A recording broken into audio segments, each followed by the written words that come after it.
That's how I do it, bro.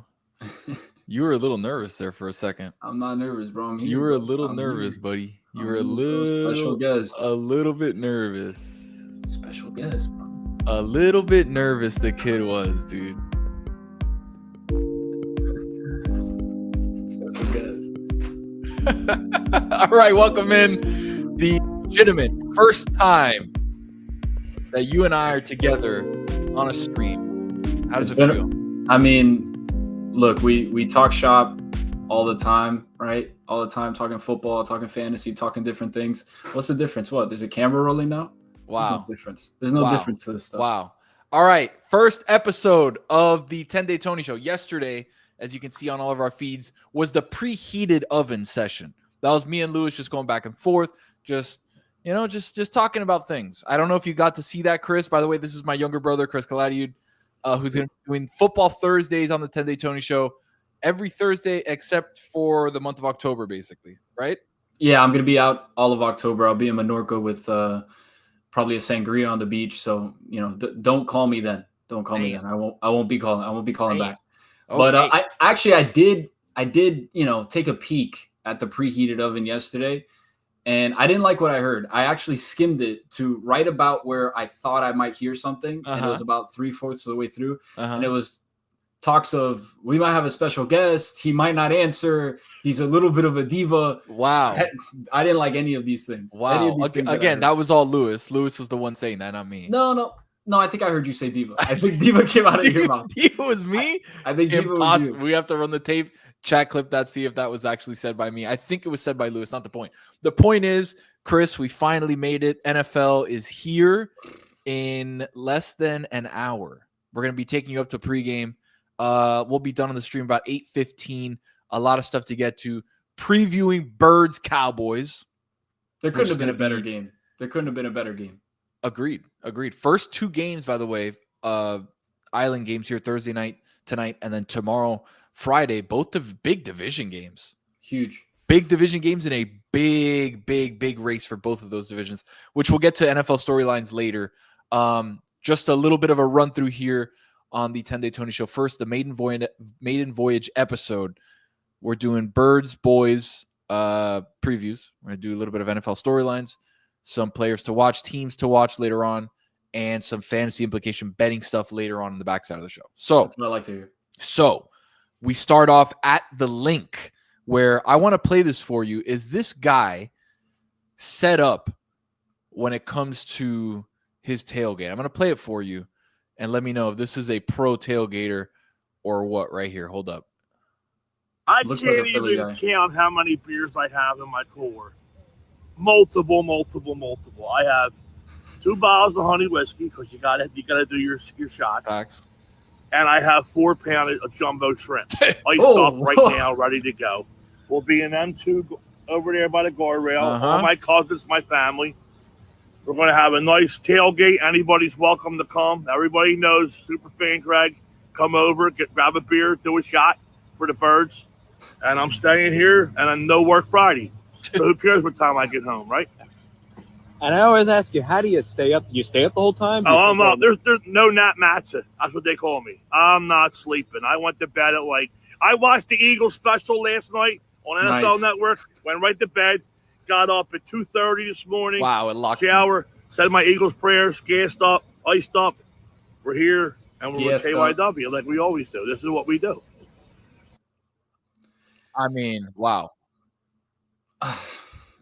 Look, whenever between the actual Philly accent, right? The Delco accent, and being absolutely, just blasted. What? Whoa, this is not blast. That's an allegation, dude. He was ready to go, ready. He was telling you what he had already, right? He couldn't have count the amount of beers that were. I couldn't. No, as soon as you start saying multiple, that's what I know. You're a little down the road. What do you mean? No, dude. Multiple. That's multiple beers. It's like, okay, I already know that this guy's. And then what he said, he had jumbo shrimps ready for the grill. Yeah, 4 pounds of jumbo shrimp. Okay, that I like. That I can get behind. And the honey whiskey because we all got to take shots. That I can get behind. I like the jumbo shrimp. I definitely like that. But between the accent and then him being a little twisted, Whoa. You literally just can't even understand the guy. Okay. So, but if I was at the Link, if I was in Philly, I'd most likely stop by for a couple. Super fan shrimp. Greg. He said any and all welcome. All right. The game is big. The spread is big. -8.5 for the Eagles today. As you know, I've been a Jalen Hurts supporter for a long time. I have felt vindicated the last couple of years. Nothing bigger than last Super Bowl. Yeah, when they won, they beat the Chiefs, looking for a three-peat. Jalen Hurts looked great all season, right? Like it was always, can he get the passing game going? Is he good enough to lead a team to a Super Bowl that's kind of already stacked around him? That's been difficult for a lot of quarterbacks that have had teams that have been kind of stacked and haven't been able to do it. We're looking at obviously Burrow, who just fell short. You look at Lamar, even though his teams aren't stacked, you look at Lamar's team and it's like, what more do you want? Yeah. Right. You're one of the best players in the league, 41-4 last season. He can't get over the hump.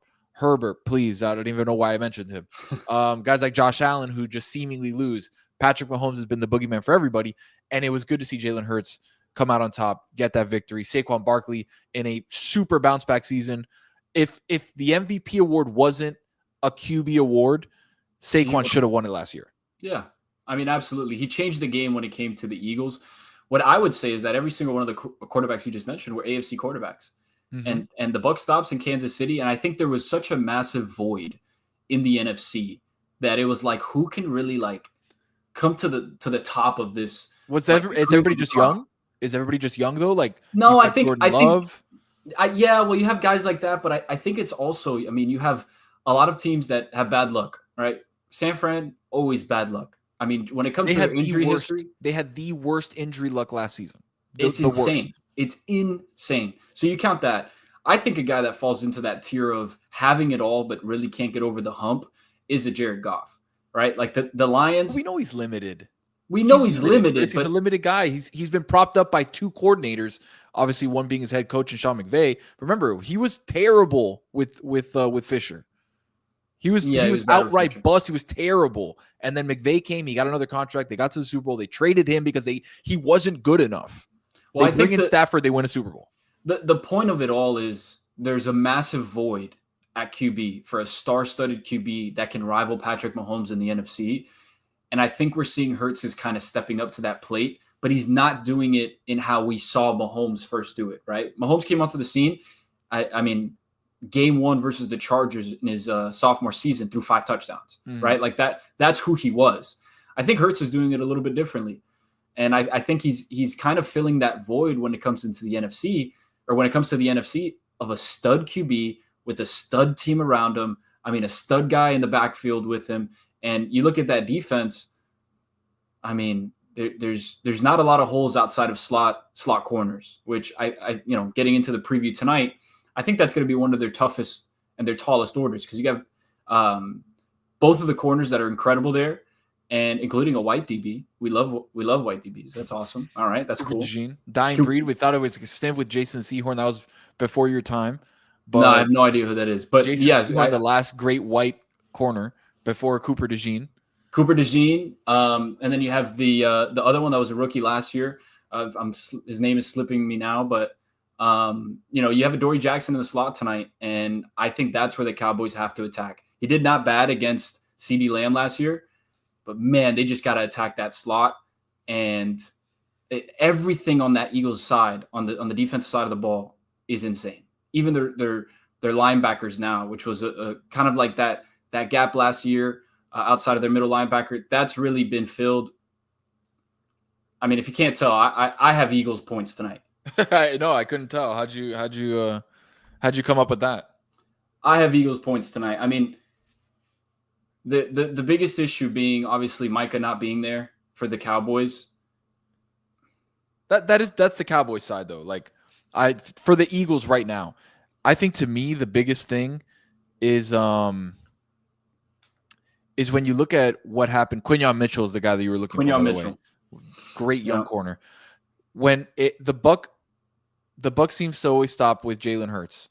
Now, the engine that was behind that team for this past Super Bowl run was Kellen Moore, right? Kellen Moore, who was in Dallas, didn't work out.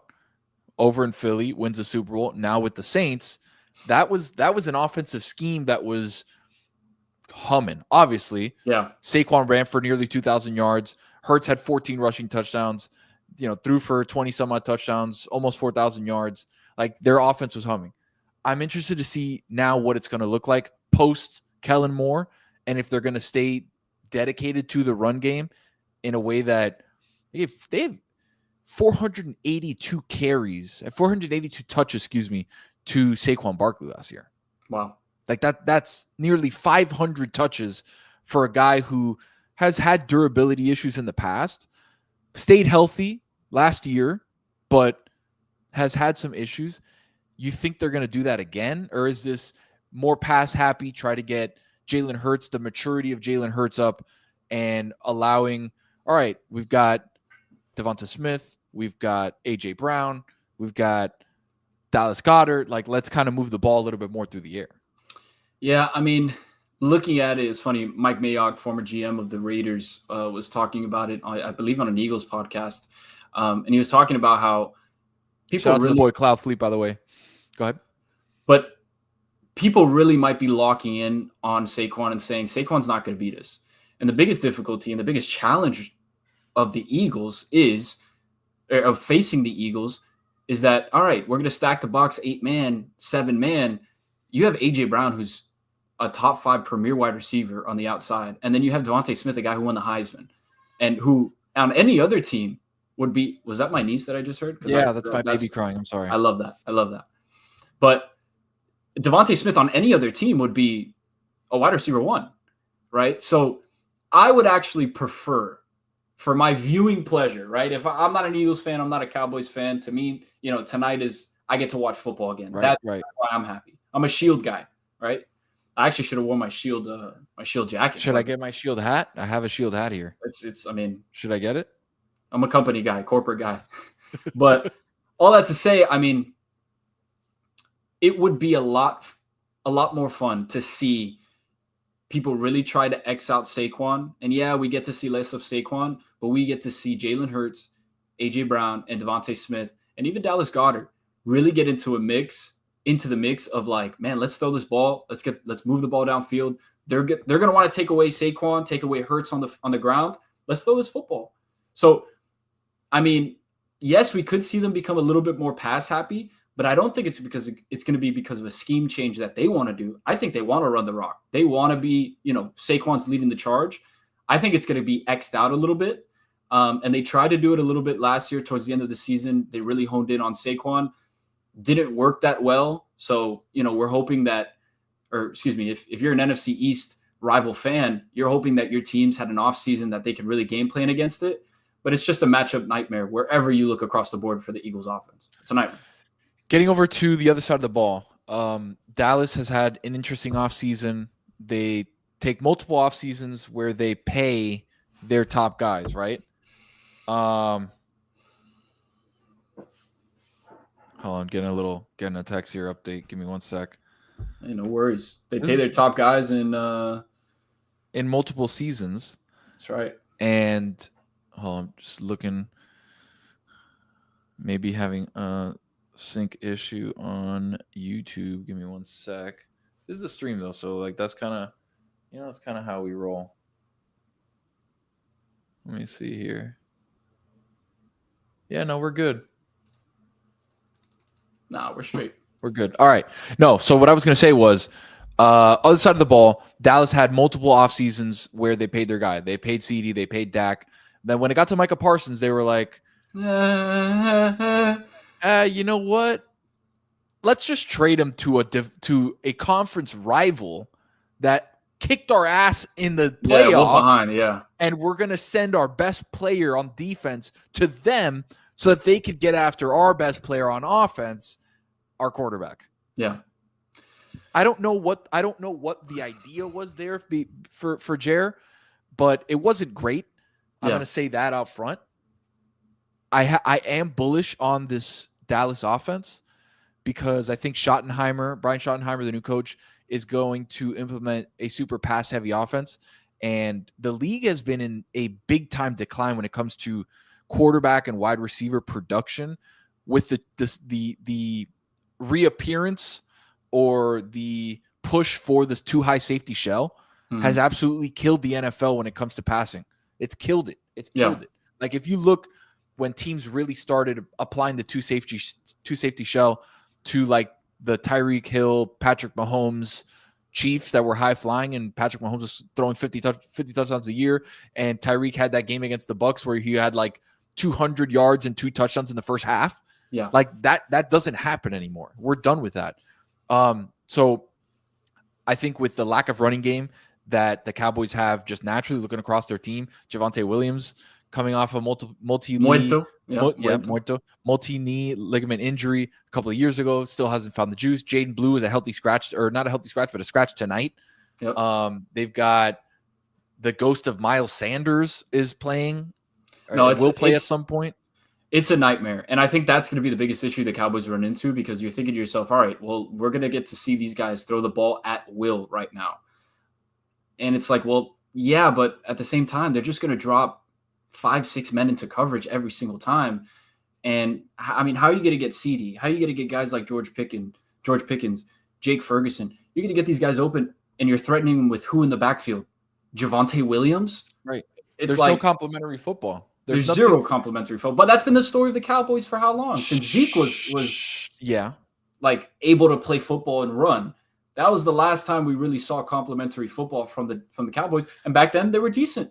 And they had a defense that getting Zeke out of the way, but like they had a legitimate defense 2 or 3 years ago that was best in the league in turnovers, scoring off turnovers.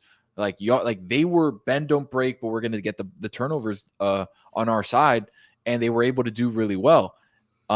This defense is not that. Trayvon Diggs, they paid him a ton of money. Deron Bland, they just paid him, but they're not two shutdown corners. Deron Bland a little bit better than Trayvon Diggs. I think Diggs gets caught a lot looking to make the splash play, and that burns him a ton. So with that, their defense is questionable, and then you take their best player on defense out of the equation against a division that has Jalen Hurts and Saquon Barkley, in a division that has Jaden Daniels, Deebo Samuel, Terry McLaurin. You have, even though we kind of laughed at what the Giants were doing, they have a legitimate pass rush, probably the best pass rush in the league.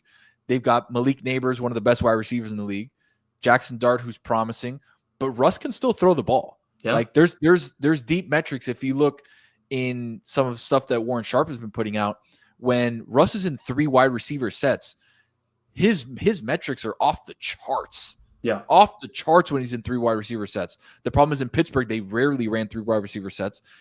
Denver, the same thing. In Seattle, they would do it a little bit, and that's where you kind of saw a lot of that star. But like Russ can still throw the pill. Yeah. So I'm like, if you look at every team in the division, and then you get back to the Cowboys, and you're like, how are you going to stop 3 teams that could have 2 teams that we know have a good offense, and 1 team that could have an interesting offense on the backside of it? It's a lot. It's a lot to fall on the shoulders of Dak Prescott. And I'll add, I mean, Dable always brings his quarterbacks up to a level of play that makes them just better than average, or better than what they should be. And there's an argument that at the end of the season, the Giants just have a flat out better record than the Cowboys. And like, that's crazy. That defense has its holes. That defense has its holes, but like you said, the defensive line is good. It is solid. Dable knows how to like play a little bit of like tough games, man. Tough games that he can claw. Like, and I think, I saw a video. They got screwed last year. They won a game against the Colts, I think, where they had no business winning, which kicked them out of the number 1 pick, which they would have had Cam Ward, and derailed the franchise possibly. But go ahead. Man, it is what it is. But, I mean, you look at the Cowboys season this year. This is not a season that they're going to be competing for a championship. And they made that apparent with the Michael. They made that abundantly clear. So right now, you really have to set a culture in that locker room of like, what is our identity going to be? And if it's going to be throwing the football, you better be damn good at throwing the football. If it's going to be running the ball, I don't know who you're going to give it to, right?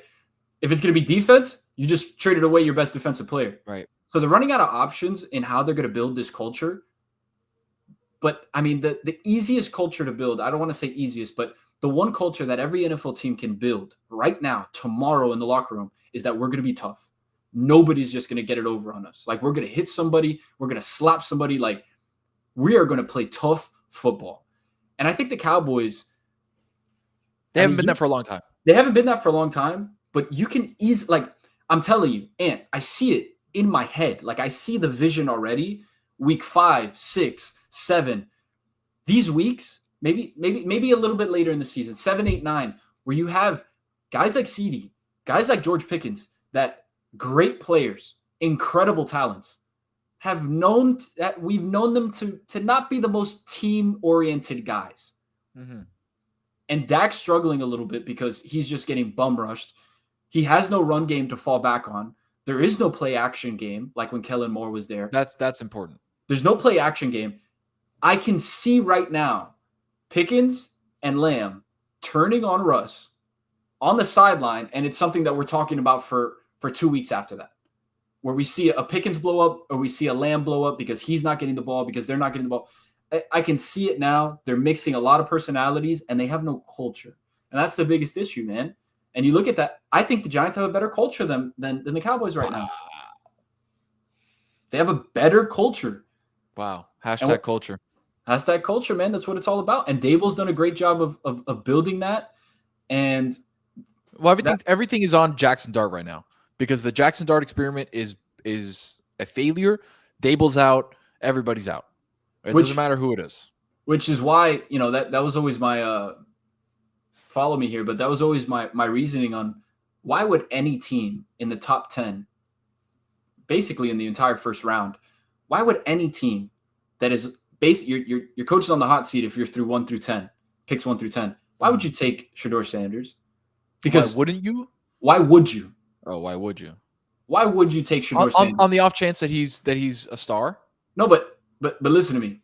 The odds are, if you're on the hot seat already, Shedeur Sanders is not going to take you, and you're going to be 13-4. It's not going to happen. Sure. So what's going to happen? Allure, right? It's the allure of this guy could be special. I'll tell you exactly why it's the allure. I'm not going to take this guy. The allure is, if I take this guy and I go 6 and whatever, I go 6-9, 6-11, 6-11, and they blow me out, like they fire me. Who are they gonna? Who's the easy replacement to come replace me?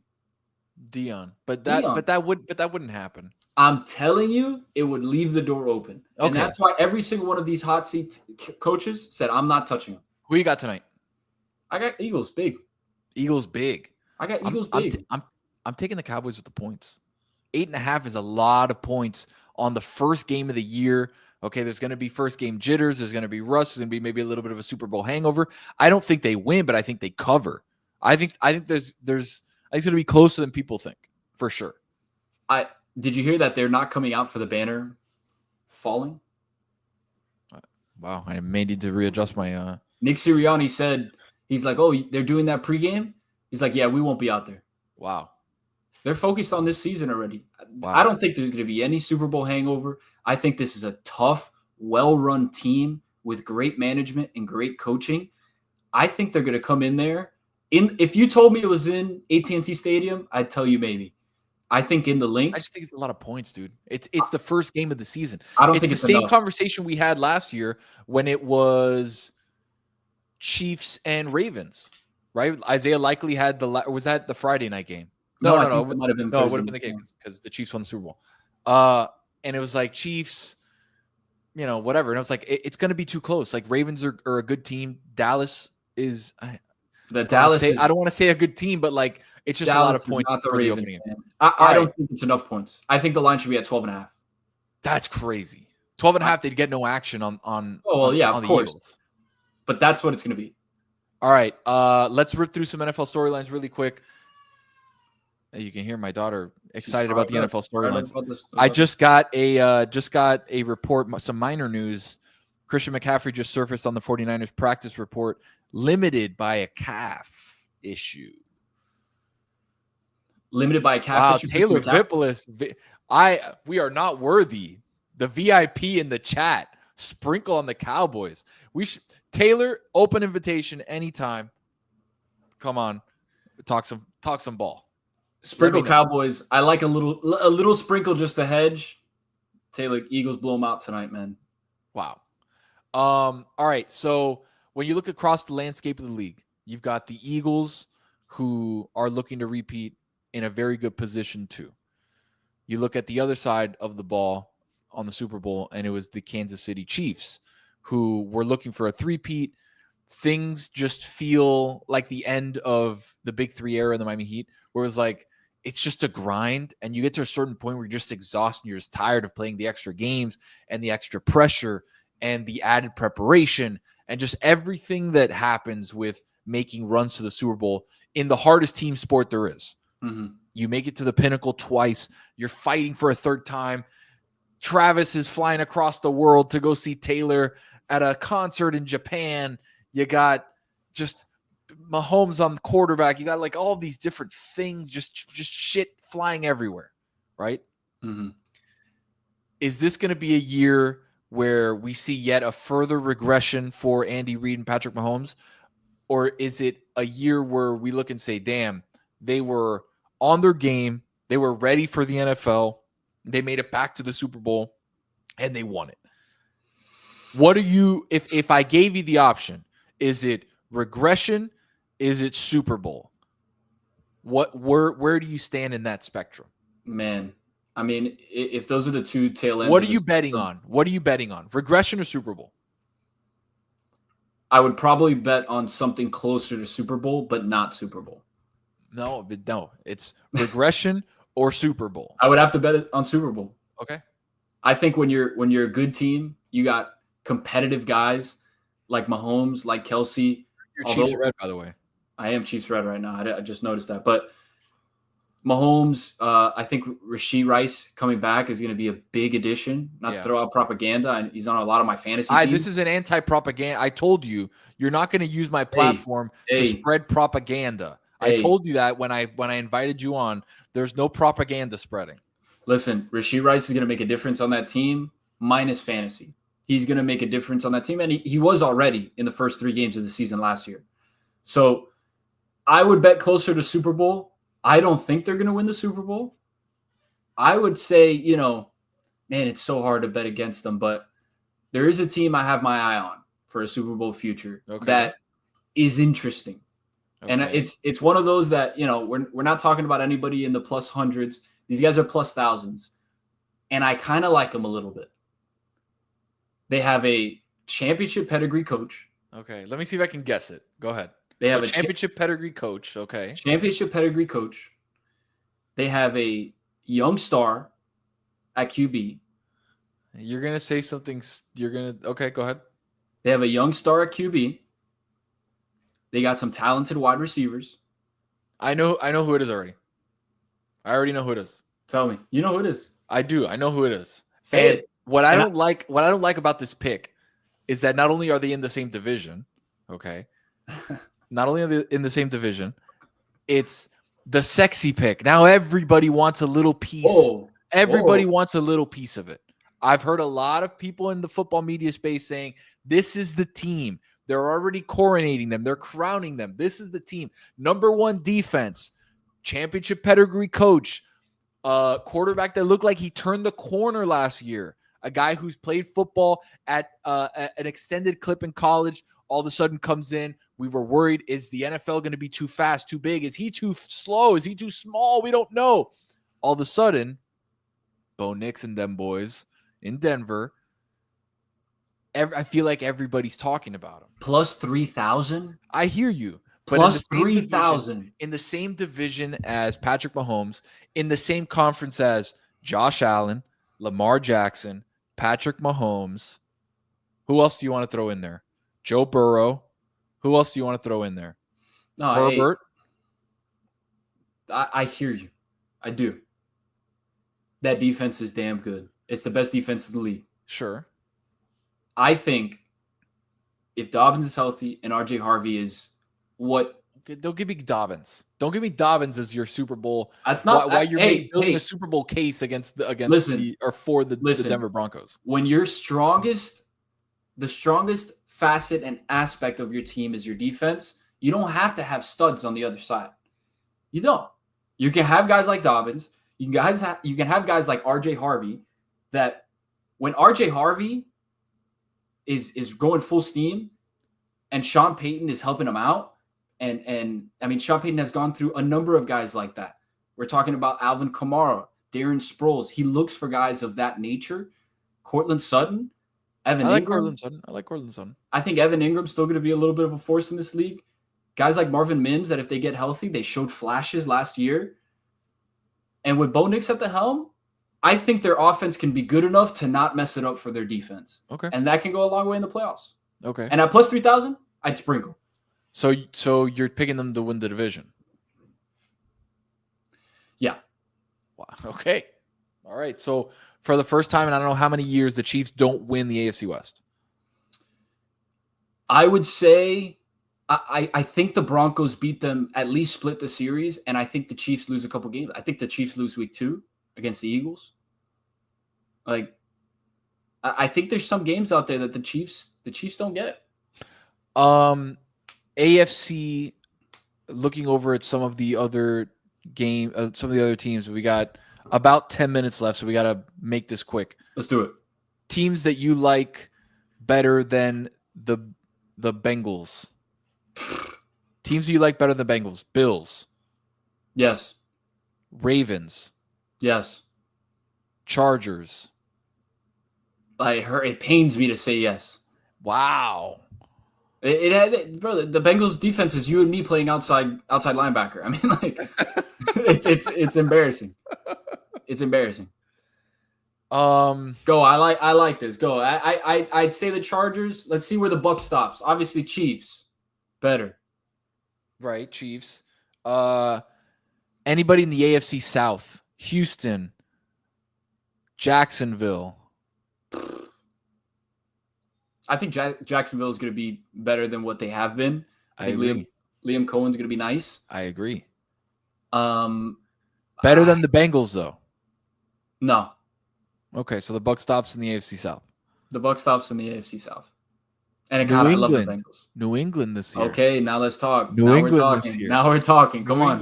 We got to make it quick, though. Hurry up. We got to make it quick. I'm on it. Let's go. Okay. So you said now you're talking. New England. Is New England a playoff team? Yes. Wow. I love Vrabel.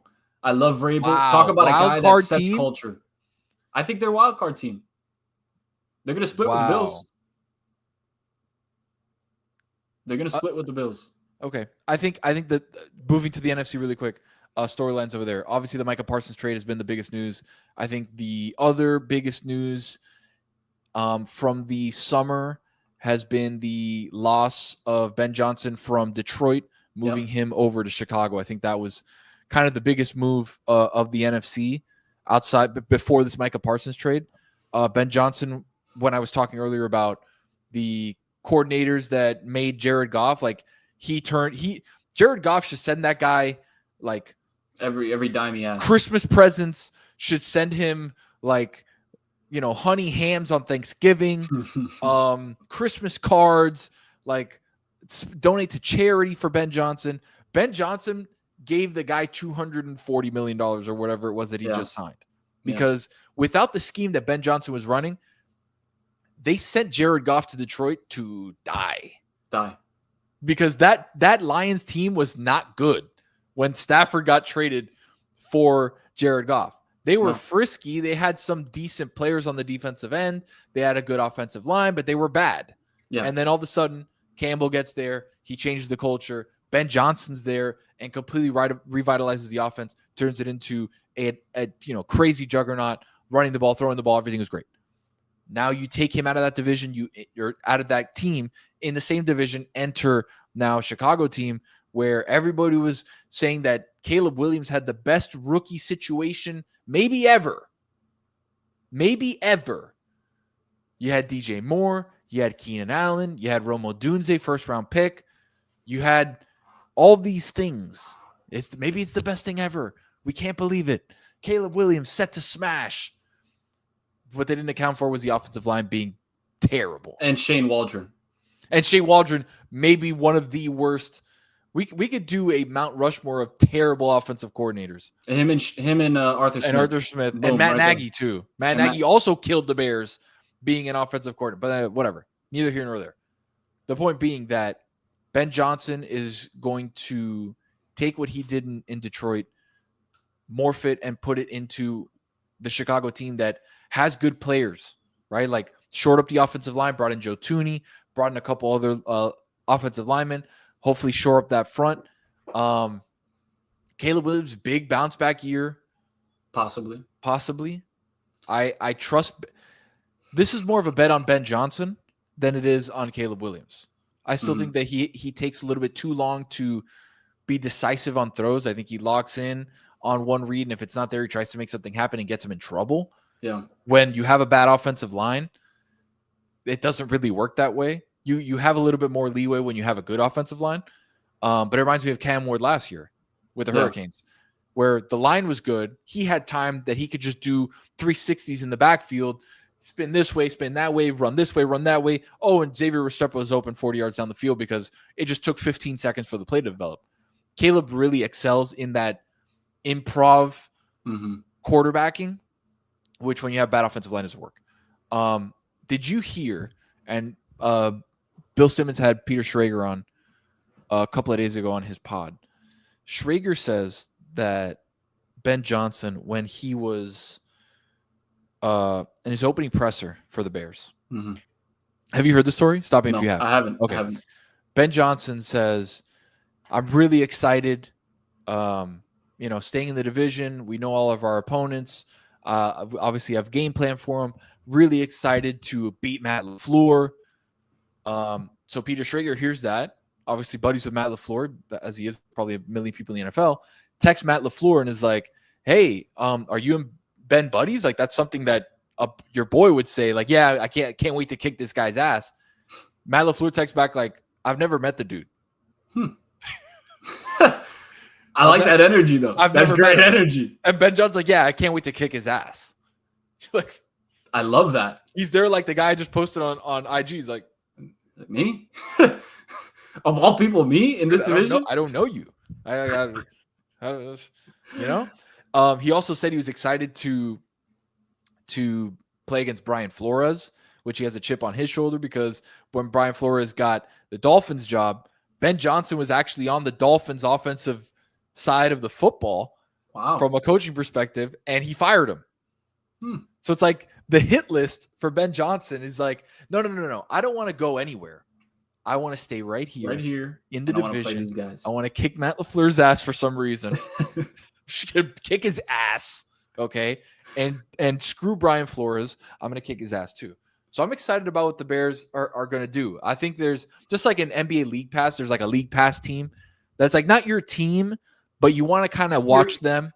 A lot of intrigue. A lot of intrigue, a lot of mystery. It's like that's the team that NFL Sunday Ticket, Red Zone. I'm going to be very keen on what they've got going on because I want to see Ben Johnson succeed. Yeah. That's flat out of it. I just want to see him win. I think his first season is going to be – I think this year, if there's any time to bet on the Bears, if there's any time to invest into Bears, I think it's this year. I hate to be the culture guy, but whenever you're an offensive coordinator / head coach, essentially, for your team, you better set a damn good culture right then and there. The stuff coming out of camp is that he is. So far, I like it. I like when you say, I don't even know this guy, but that guy, I want to go after him. I like that. Kick his ass, dude. I like that. There's something about that that fires me up, bro. It fires me up. It makes me want to dominate. Makes me feel like exactly right. Okay, pause on that one. We made it to basically the whole show, and all of a sudden you want to dominate Matt LaFleur. That's insane. Chat clip that, please. Easy. Delete this VOD. That was crazy. I knew something was going to happen that was going to be delete the VOD, bro. Delete the VOD. Wow. Cloud Fleet says, hey, yo, yes. Dominating Matt. I'm actually going to read. Yeah. Wow. You got caught with a Frico charge. That's insane. Thank you, Cloud Fleet. We need to have some sort of graphic that says Frico on it. Get Lewis on that. The king of the Frico charge. He is the king of the Frico. That way we could just put it up anytime you say something a bit freaky. Hey, man. I'm just trying to, All right, last thing. We got less than 5 minutes. Thank you for stopping me. I was about to say something crazy. Okay. All right. Lewis stopped me yesterday in the preheated oven show that we had that you can go back. He stopped me from doing a bit that I wanted to do. And he's like, don't do it. Don't do it. And I'm like, bro, I want to do it. And he's like, please. A little nervous? A little nervous. That was pre-show. Preheating the oven.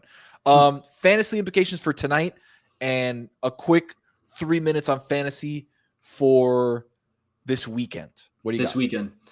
Fantasy for tonight, I think CD and I think George Pickens are going to do very well. I'm invested into them in multiple leagues, but if you're doing daily fantasy or if you have a season log best ball league, I'm excited to watch them play tonight. I think the Cowboys, I told you, Eagles points. So I think the Cowboys are going to be down early and often. That doesn't mean they're not going to put up points just because they're losing by a lot.